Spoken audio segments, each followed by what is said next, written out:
কখনো কখনো আল্লাহ কোনো আগুনের মাধ্যমে আলো জ্বালান মানুষের হৃদয়ে।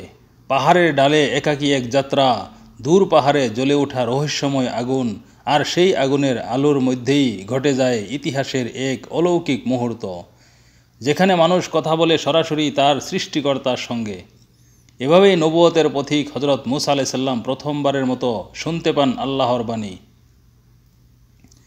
মাদাইনে ৮ থেকে ১০ বছর কাটানোর পর হজরত মুসা আলাইহিস সালাম যখন তার স্ত্রী ও পরিবারকে নিয়ে মিশরের দিকে রওনা দেন, তখন রাতের অন্ধকারে তাদের যাত্রা চলছিল বিরূপ মরুপথে।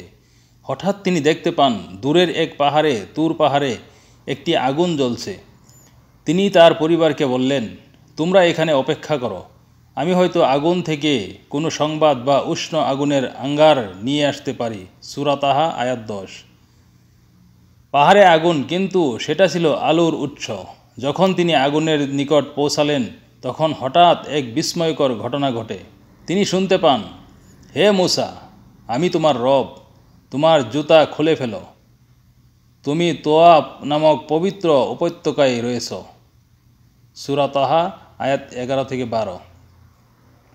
এ ছিল হজরত মুসা আলাইহিস সালামের জীবনের এক মোড় ঘুরানো মুহূর্ত। আল্লাহ তার পরিচয় দেন, বলেন, নিশ্চয় আমি আল্লাহ, আমি ছাড়া আর কোনো উপাস্য নেই, সুতরাং আমার ইবাদত করো এবং সালাত কায়েম করো, যেন তুমি আমাকে স্মরণ রাখতে পারো। সূরা তাহা আয়াত ১৪।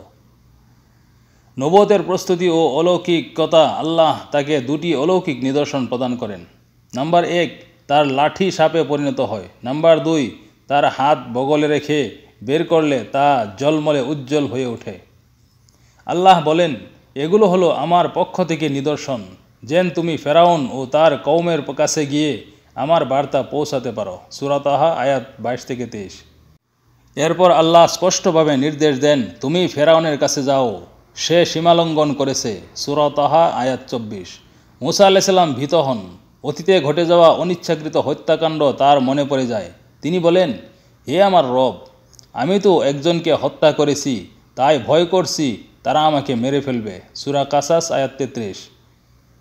তিনি আল্লাহর কাছে সাহায্য প্রার্থনা করেন এবং প্রস্তাব করেন তাই ভাই হারুন আলাইহিস সালামকে সঙ্গে নেওয়ার। হজরত মুসা আলাইহিস সালাম বলেন, আমার ভাই হারুন আমার চেয়ে ভাষায় প্রাঞ্জল, তাকে আমার সাথে প্রেরণ করুন, যেন সে আমাকে সমর্থন করতে পারে।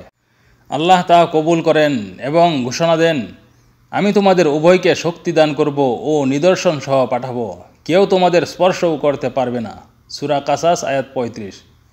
অবশেষে শুরু হলো এক নবী ও রাসূলের পথ চলা, আল্লাহর বাণী নিয়ে এক অত্যাচারী রাজার মুখোমুখি হতে।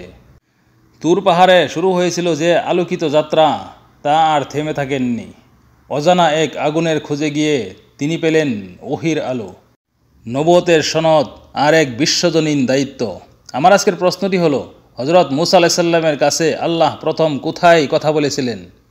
তাই দেরি না করে সঠিক উত্তরটি কমেন্টের মাধ্যমে জানান এবং ফুলের ভালোবাসা জিতে নিন। ভিডিওটি শেয়ার করুন, যেন অন্যরাও আল্লাহর এই পবিত্র কাহিনী থেকে শিক্ষা নিতে পারে। পরবর্তী পর্বে আমরা জানব হজরত মুসা আলাইহিস সালাম ফেরাউনের মুখোমুখি কিভাবে হয়েছিল, এক ভয়ঙ্কর কাহিনী। তাই সবাই সাথে থাকুন পরবর্তী পর্ব দেখার জন্য। সবাই ভালো থাকবেন, সুস্থ থাকবেন। দেখা হবে পরবর্তী পর্বে ইনশাআল্লাহ।